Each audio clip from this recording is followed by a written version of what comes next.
Hey guys, head out to my drift event and live show on August 27th, 2022. You'll have a blast as a driver or spectator, details in the description below. Quick recap, I bought a Dodge Magnum wagon to swap a Hellcat red-eye engine to race at Motortrend presents Roadkill Nights, powered by Dodge. We had a budget of $10,000, which was pretty much gone in a day. We used a crash Hellcat subframe assembly to mount the motor in the car. Supply chain issues absolutely annihilated me and my bank account thanks to overnight shipping issues, and I couldn't find the parts to finish the motor assembly. Fast forward a couple weeks and we finally got a motor in the car, but it didn't want to start. After lots of all-nighters and days of pain, we figured out the ECU problem, and then the next morning had a defective internal slave cylinder with a transport truck only 2 hours away. We pulled a transmission, fixed the car, and then finally made it onto the transport truck. Okay, you're all caught up.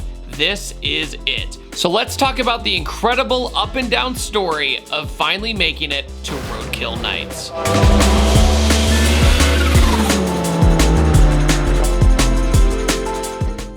The car made it safely to Detroit at the M1 Concourse, which was an obvious relief. The first day was mostly interviews and first a press conference. It was a great feeling pulling off the unveil tarp and hearing the audience go ooh and ah when they first saw the Magnum. It was basically a feeling of, okay, good, it's not just me that thinks this is cool. We went for more of a streetcar approach to use the car after the event was over, so we were the only car with a full interior other than Throttle's awesome Viper. Everybody else though did an amazing job on their build, and I obviously have to give them credit. The next day was an early morning and I had to get to the track for the main event. My friends at Off the Line Performance, of course, had their flights canceled. So they drove all the way through the night to just come support me. Once again, please check out Off the Line Performance. They have been nothing but incredible to me in this build. We made it to the track. We're finding our David, Marco.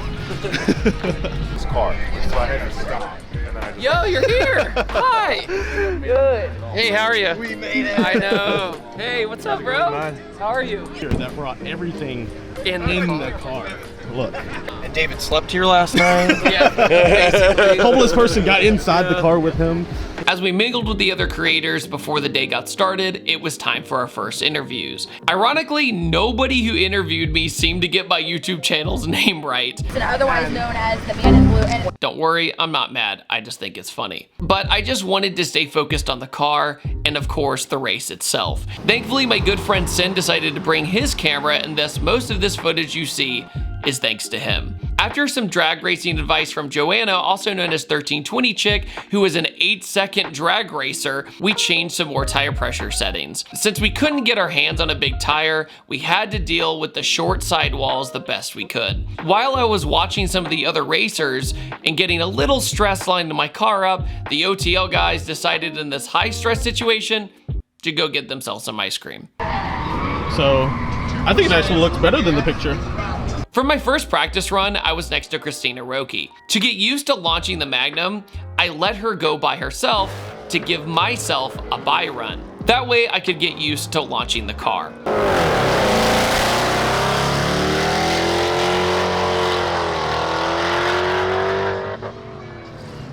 That's a pretty damn good launch.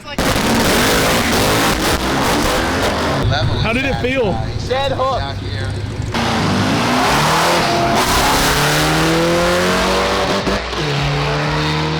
David, when did you convert? What? You're a photographer I'm now. actually really bad at still, so I'm Paparazzi? sorry. You're good. I need 24 pictures in a row to make it work. We then had a break, watched a few races, and then it was time to practice all over again. This time around, my practice was against Colette. Colette, with her insane Lancer, I was like, yep, I'm definitely getting smoked on this one. He's gonna race Colette, hopefully. Everything goes good.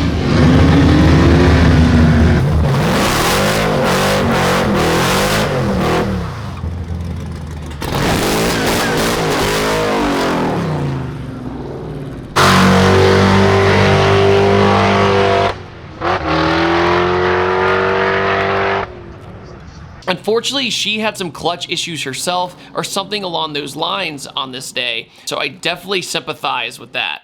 It's not foreshadowing, I promise. There was also some pretty cool cars at the event that you typically had a hard time seeing otherwise. Out there for a last test run. How do you feel? Good, I'm gonna be a little bit more aggressive this time and see what happens. With practice going so well, I went from I'm definitely going to lose this event no matter what due to my car choice. And then one of our influencers, David Patterson, he goes by the Man in Blue. I wonder why, but he's the Man in Blue on the internet, and he is not necessarily shoehorned, but he fit the Hellcat engine into a Dodge Magnum.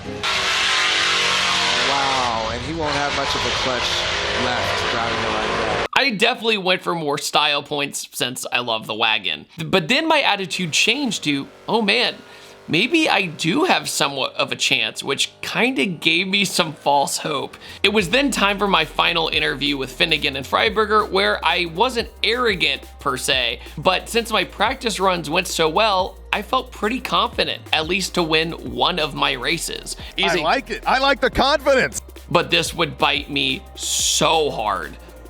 And then the swaggin' wagon. Hell yeah. The clutch might be going out. What? You think so? Are you ready to lose?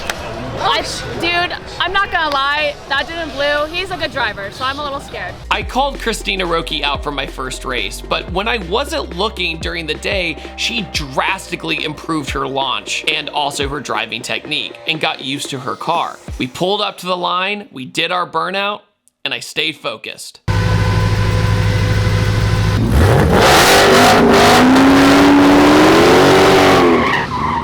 As I pulled up to the line getting ready to launch, I felt very relaxed. But then the hands came down to start the race, and then one of the worst things happened. My clutch gave out.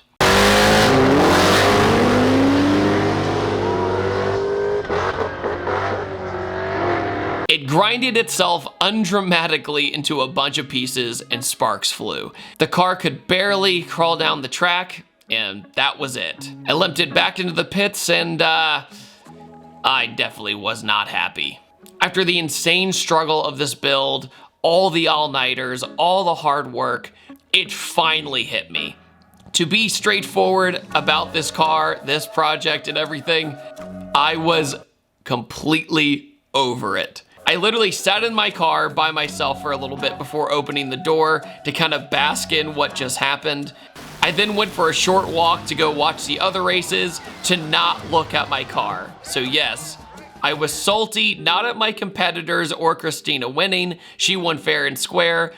I was just salty at my freaking car. The final races were awesome, with Alex Taylor taking the win once again. And also congratulations to all the other racers and their builds. It was an amazing time regardless of my unfulfilling ending to my journey. Are you ready? So even though David's clutch blew up, we had a great time. Go to Woodward. Yeah, we're gonna go to Woodward now. He drove the car. He drove the It's car gonna back. drive on the trailer. It will drive on the trailer. It's gonna drive on the trailer though. At least we have a cool wagon. Hell yeah. So looking back, would I have built the Dodge Magnum for this challenge if I were to do this all over again? The answer is yes. I actually decided to ship the car back to Off the Line Performance in Iowa rather than send it back home to Atlanta. We're gonna put in a new clutch and also button up some things to turn it into a true street car. By putting in the AEM digital dash, that actually deleted my CAN bus system, so I didn't have proper headlights or brake lights, so I do need to wire those in separately. And maybe I'll do some cosmetic things down the road. To be absolutely transparent, I'm gonna take a break from this car and probably return to it sometime in the fall to create the street Hellcat wagon I've always wanted. I wanna give it the time it truly deserves rather than rushing on a 20-day sprint. I just wanted to thank everybody who supported me on this project and watched this video series. It meant so much to me for you to drop by every time I uploaded, and it meant a lot. It was one of the craziest journeys of my life. Once again, thank you all so much for watching. I appreciate everybody. Huge thanks to Motortrend presents Roadkill Nights powered by Dodge. And on that note, I upload on Tuesdays, Thursdays, and Sundays, and I will see you guys next time. Take it easy. Have a wonderful day. Goodbye.